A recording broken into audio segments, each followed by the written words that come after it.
ডিসেম্বরের মধ্যে নির্বাচন হতে হবে।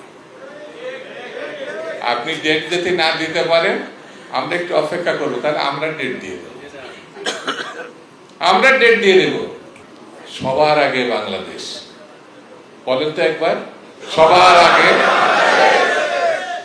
একটা শব্দের মধ্যে পুরা লক্ষ্যটা কিভাবে জনাব তারেক রহমান সাহেব উচ্চারণ করেছে, সবার আগে বাংলাদেশ।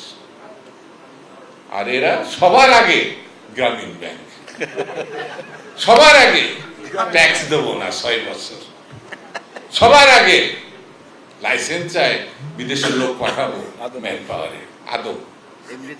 আর ওখানে গিয়ে বলছে জাপানে 1 লক্ষ লোক দেব। আমার মনে হয় ওই ব্যবসা করার জন্য ওখানে গেছে। এখানে আমাদের হেলাল বলল রাষ্ট্রের আমন্ত্রণে তিনি কোনো জায়গায় যান না। আমি তার নিয়ে বেশি কথা বলবো না, তবে এতটুকু বলতে পারি, আমাদের নেতা অ্যাক্টিং চেয়ারপারসন স্পষ্ট করে একটা বার্তা দিয়ে